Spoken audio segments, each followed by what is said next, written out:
Mesdames, Messieurs, bonsoir et bienvenue sur ITV 20h, les titres de cette édition.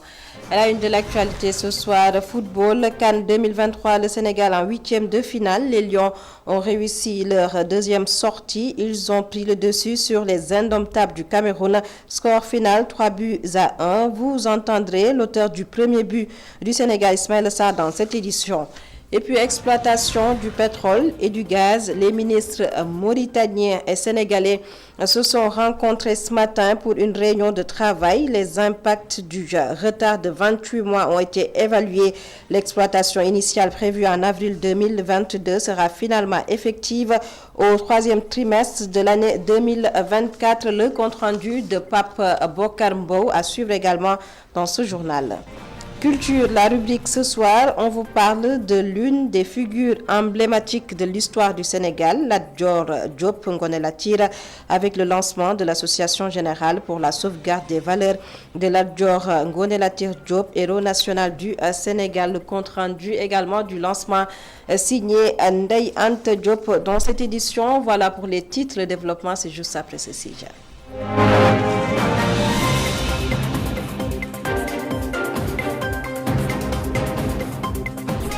Bonsoir à tous et bienvenue. La victoire du Sénégal pour démarrer cette édition CAN Côte d'Ivoire 2023, deuxième sortie du Sénégal. Le Sénégal bat le Cameroun sur la marque de 3-1.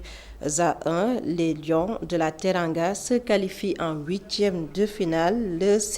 Le Sénégal devient ainsi la deuxième nation à se qualifier en huitième après le Cap-Vert qui a battu le Mozambique 3-1 pour le compte de la poule B Côte d'Ivoire. Nous retrouvons nos envois spéciaux.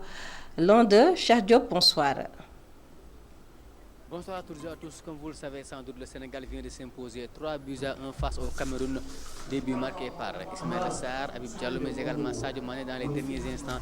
Une victoire qui consacre la qualification du Sénégal en une première victoire face à la Gambie 3-0. Le Sénégal marque encore 3 buts avec 6 buts marqués pour un seul encaissé. Une différence de 5 buts, ce qui donne au Sénégal la possibilité d'accéder au prochain tour. C'est une victoire méritée pour l'équipe du Sénégal qui a maîtriser le match de bout en bout. Du début à la fin, les Lions ont montré leur suprématie face aux Lions indomptables de Rico Bersong qui sont battus avec leurs armes mais qui n'ont pas pu résister face à la force de frappe de l'équipe de Aliou Cissé. L'équipe également favorite, l'équipe du Sénégal, tenant du titre qui est l'une des seules équipes qui montre actuellement, qui fait respecter la hiérarchie, puisque le Sénégal a actuellement 6 points. Une victoire qui est également saluée par tous les joueurs, les supporters également, puisqu'au stade ce soir, les supporters sénégalais étaient nombreux, accompagnés des supporters ivoiriens qui ont soutenu l'équipe du Sénégal. Après le match, naturellement, l'homme du match, Ismaïla Sarr, s'est prononcé sur la victoire du Sénégal. Selon lui, ce qui a compté, c'est le travail collectif et ils vont continuer dans ce sens pour la suite de la compétition. Suivons-le. Différence parce qu'on a joué collectivement, comme on le dit tout le temps, on est en famille, on travaille en famille, et mentalement on est prêt, physiquement aussi. On a tout donné ce soir pour remporter ce match. Je crois que c'est notre force, on est en famille. On est très content de gagner ce soir parce que ça fait longtemps qu'on perd contre le Cameroun. Je me souviens. En 2017, on a perdu en quart de finale. Et ce soir, on a dit qu'il faut qu'on gagne parce qu'on a besoin de cette victoire ce soir pour préparer la deuxième phase. Et on a fait tout pour gagner, on a gagné. Vous l'avez sans doute suivi, Ismaïla Sarr, l'homme du match avec un but et une passe décisive. C'est la deuxième de la compétition pour le moment. Après la première, c'est donné à Lamine Camara face à la Gambie. Un match, comme je l'ai dit, maîtrisé de bout en bout. Et une victoire qui permettra au Sénégal, surtout à Aliou Cissé, de pouvoir tourner son effectif face à la Guinée, puisque le Sénégal déjà qualifié. Aliou Cissé a sur le banc des cadres comme Nampalys Mendy, Idrissa Gana Gueye, Cheikh Kouyaté, comme Nicolas Jackson ou Iliman Ndiaye qui n'ont pas beaucoup joué. Il leur permettra peut-être face à la Guinée de jouer un peu beaucoup plus pour permettre aux titulaires de se reposer en préparant le 8e de finale dans la sérénité et le calme. Je pense qu'aujourd'hui, ce que les joueurs vont faire, c'est de se reposer et reprendre les entraînements pour la suite de la compétition.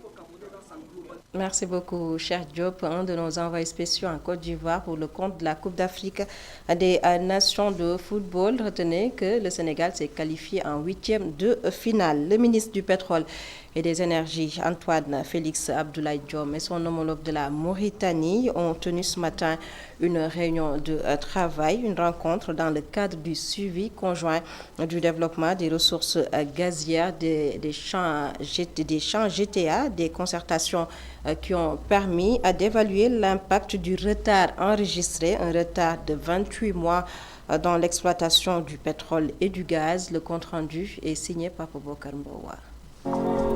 L'exploitation du champ gazier prévu en avril 2022 est attendue au 3e trimestre de cette année. Qu'il y a un retard de 28 mois par rapport au first gaz qui était prévu au mois d'avril 2022.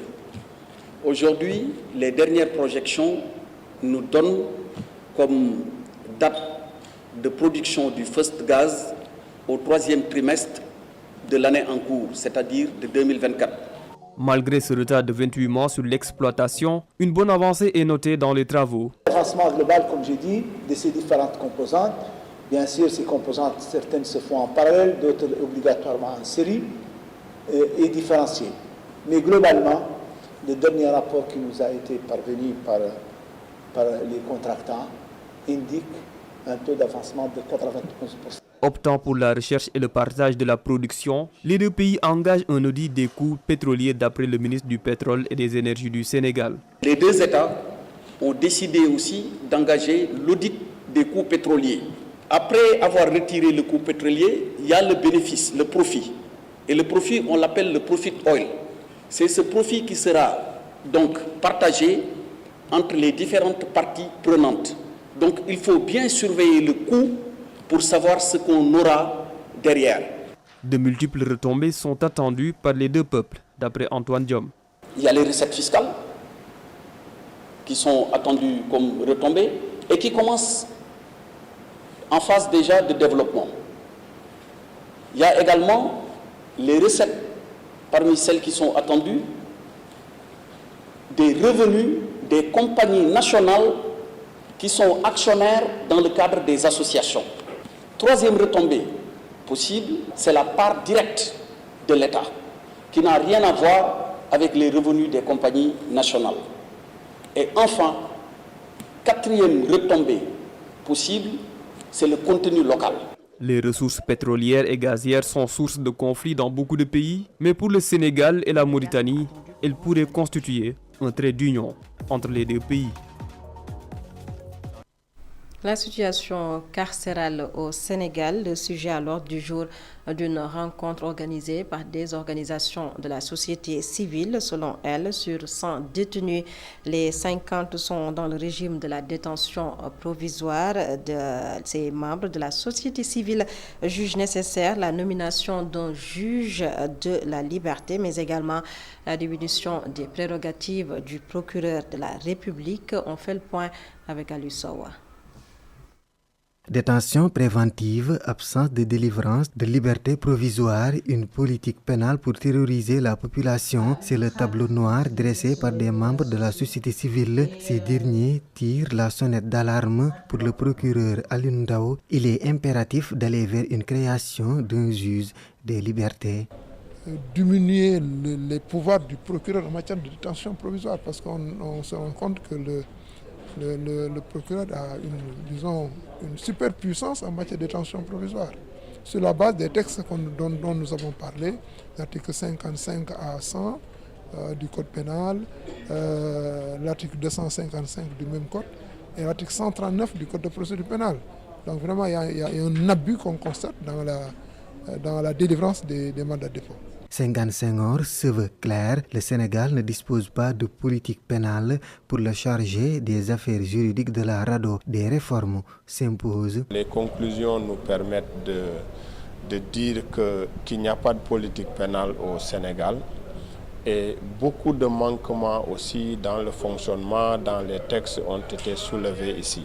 Autres aspects critiqués par les panélistes, le retour de parquet pour Alioune Ndao et compagnie, c'est une démarche dépourvue de tout fondement juridique. Vous êtes en garde à vue, ok, c'est légal.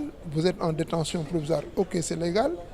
Mais vous êtes en retour de parquet, il n'y a aucune base légale. Et les gens souffrent, sont ballottés entre la cave du tribunal et le commissariat central de Dakar pendant plusieurs jours, et pour des raisons injustifiées. Et c'est pourquoi nous avons proposé une réforme de ce retour de parquet. Les défenseurs des droits humains disent non à ce qu'ils qualifient de pouvoir exorbitant attribué au procureur de la République. Senghane Senghor et compagnie demandent plus d'équilibre à Dame Justice. Concerne le Conseil supérieur de la magistrature, Alioune Ndao propose des réformes selon l'ancien procureur de la Cour de répression de l'enrichissement illicite créé pour une justice équitable. Le chef de l'État ne doit plus occuper le poste de président du Conseil supérieur de la magistrature. Alioune Ndao, que voici.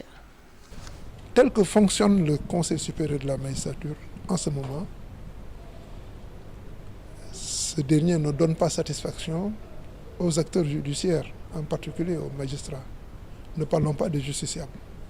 Et donc il faut forcément, à mon avis, aller vers une réforme de ces structures. Il y a deux manières. La première, c'est de sortir le président de la République du Conseil supérieur de la magistrature et de son ministre, évidemment. Parce qu'on sort le président, le ministre n'a rien à voir là-bas. On le sort.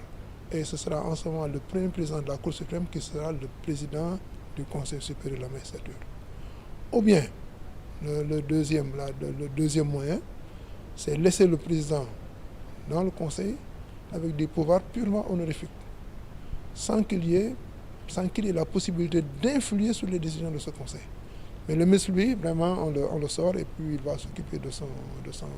Maintenant, il y a un point que j'ai soulevé tout à l'heure, c'est par rapport à la possibilité pour le ministre de proposer des affectations, de faire des propositions d'affectation. Je dis qu'il faut enlever ce pouvoir-là au ministre et mettre en place un organe indépendant qui sera chargé des demandes, de traiter les demandes d'affectation. La loi criminalisant le viol et la pédophilie à Touba, le bureau de la rencontre africaine des droits de l'homme, session Diourbel, a organisé un atelier de sensibilisation.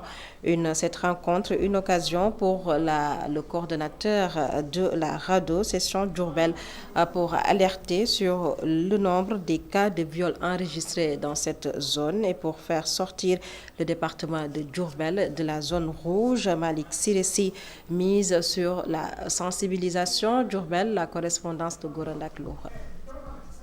Lutter contre le viol et la pédophilie dans le Bawal, objectif de la RADDHO qui, en conclave à Touba, mise sur la sensibilisation sur la loi criminalisant le viol et la pédophilie. Le choix de Touba n'est pas gratuit, encore moins fortuit. Pour la bonne et simple raison que la plupart des cas de viol que nous recevons au niveau de la région de Diourbel proviennent de Touba.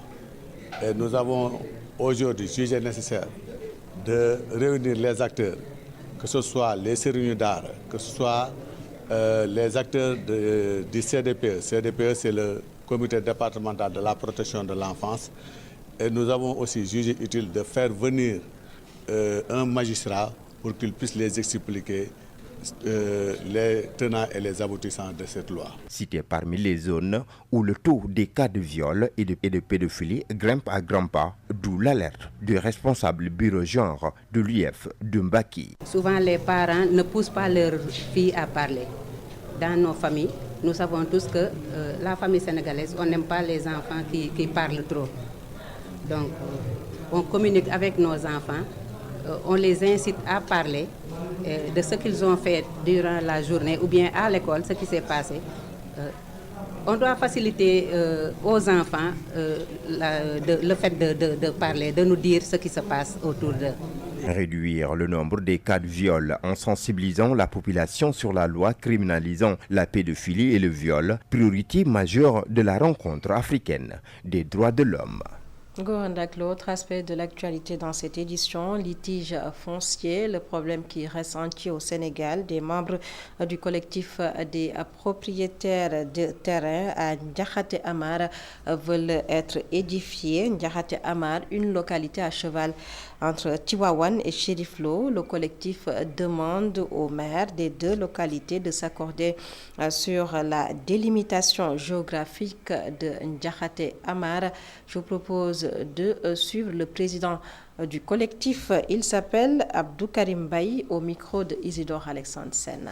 Quand M. Ousmane Sarr a été élu maire de Chérif Lo, après un passage de plusieurs de ses prédécesseurs, y compris la délégation spéciale à la tête de la commune, il est le seul à vouloir mettre en place un nouveau lotissement sous prétexte que le plan qu'il détient est celui qui est valable et autorisé. Ce que nous remettons en cause, dans la mesure où tout le terrain dans ce site était déjà morcelé depuis 2008 et maintenant occupé par des travaux, on trouve dans ce site des maisons habitées et en construction. En effet, il y a eu un refus catégorique de nos membres, de l'organisation et des propriétaires de parcelles dans ce site. Sur demande du maire M. Ousmane Sarr, la brigade de la gendarmerie de Mbour d'escorte venait souvent arrêter nos travaux. Il y a eu même des arrestations et emprisonnements de certains de nos membres. En 2021, suite à plusieurs tentatives de dialogue et de négociation avec les autorités de la commune de Chérif Lo, le sous-préfet de Pambal, M. Ndong à l'époque, les autorités religieuses, considérant tous ces dysfonctionnements, nous éprouvons beaucoup de peine du mutisme du maire de Tivaouane, M. Demba Diopsi, sur l'effectivité de la délimitation afin que les limites de Tivaouane soient connues dans ce site. Nous dénonçons le mode de paiement imposé par la commune de Chérif Lo, vu que le trésor public est chargé du recouvrement des recettes de l'État, collectivités territoriales, régions, communes, communautés rurales. Nous nous opposons fermement à payer la somme exorbitante de 210 000 demandée par la commune de Chérif Lo pour la mutation d'une parcelle. Et puis colère des travailleurs de Tamu Fishing, une entreprise spécialisée dans l'exportation de produits halieutiques congelés. Ils ont décrété, ces travailleurs, 24 heures sans travail pour réclamer de meilleures conditions. Lamine Fall, secrétaire général national des travailleurs des industries alimentaires, je vous propose de l'écouter. Il est avec Babacar Seck. Tamu Fishing, sa direction, je devais dire, depuis 6 mois, s'obstine à violer délibérément les droits des travailleurs. Nous avons, de ce point de vue, déposé une requête à l'inspection départementale du travail, qui nous a reçus et avec qui nous avons discuté. Plusieurs séances de discussion. À l'inspection, à l'usine, mais rien du tout. La direction s'obstine à maintenir les travailleurs dans la précarité. L'ensemble, vous voyez beaucoup de dames qui sont des journalières depuis de 10 ans de présence. Ça doit cesser. Qui n'ont aucun droit, qui sont même payés sans bulletin de salaire, ce qui est extrêmement grave.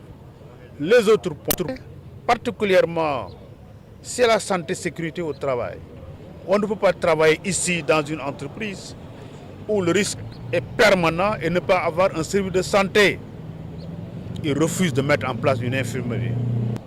Et nous avons tout fait pour les amener à négocier, pour les amener à faire des pas ensemble dans un dialogue social bien compris. Mais malheureusement, nous sommes devant des gens obstinés. C'est des Chinois.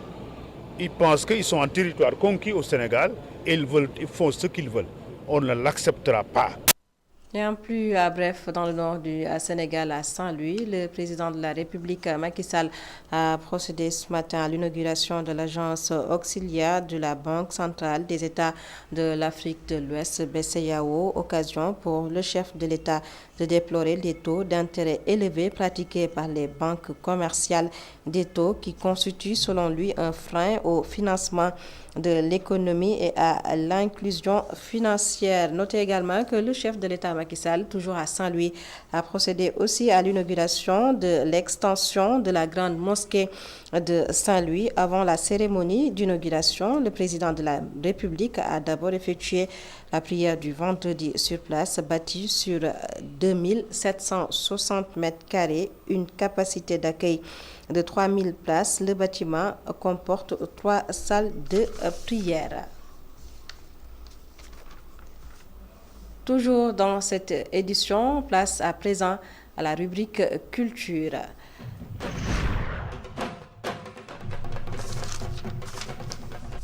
Culture, la rubrique ce soir, on vous parle du dernier Damel du Cayor, l'association générale pour la sauvegarde des valeurs de Lat Dior Ngoné Latyr Diop, héros national du Sénégal, a été lancé hier. L'objectif, faire renaître le patrimoine de Lat Dior Ngoné Latyr. Il est également prévu des colloques sur l'œuvre du héros. Culture signée ce soir Ndeye Anta Diop. Le but de l'association des descendants de Lat Dior, créée par les arriérés petits-fils de ce dernier, est de revaloriser le patrimoine de ce héros, appelé aussi Sakhewar Fatma Diop. Pour revenir sur le plan d'action, nous avons créé l'association en 2019. Donc il y a la vente des cartes. Nous avons aussi les différentes manifestations au cours de l'année, dont la manifestation phare qui est la célébration de la mort de Lat Dior à Derklé, que nous organisons tous les ans avec l'État. Ensuite, nous avons l'ambition d'ériger l'association en fondation. Il indique aussi qu'il envisage d'initier un colloque international sur les valeurs et l'histoire du Sénégal. Parce que nous voyons qu'aujourd'hui, on ne nous apprend pas notre histoire, notre véritable histoire, et ça aussi, ça pose un problème.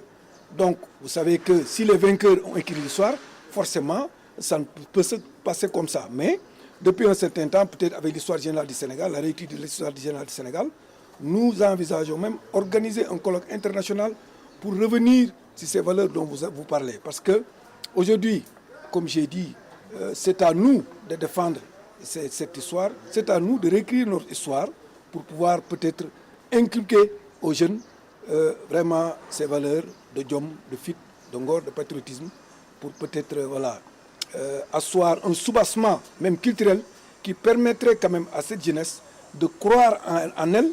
Thierno Diop, lui aussi descendant de la lignée du Damel du Cayor, informe que l'association est ouverte à tout le peuple sénégalais. Il en est le vice-président. L'association, comme on l'a dit, c'est une association qui est ouverte à tous les Sénégalais. Non seulement les Fall, non seulement les Diop, mais à tous les Sénégalais qui s'identifient à Lat Dior, à tous les Sénégalais aux valeurs, qui s'identifient aux valeurs que défendait Lat Dior. Donc nous sommes ouverts effectivement à nos compatriotes, par exemple Diola, nous sommes ouverts à nos compatriotes Sérères, nous sommes ouverts à tout Sénégalais, à tout Africain même, qui se voit en Lat Dior. Lat Dior Ngoné Latyr Diop, figure emblématique de la résistance armée et de la royauté au Sénégal, est pourtant méconnu par bon nombre de Sénégalais, notamment la jeune génération. Il fut Damel du Cayor de 1871 à 1883. Il est mort en 1886 lors de la bataille de Derklé. Le compte rendu signé Ndeye Anta Diop. Mesdames, Messieurs, merci beaucoup de nous avoir suivis. C'est la fin de ce journal. Passez d'excellents moments en compagnie de nos programmes sur ITV.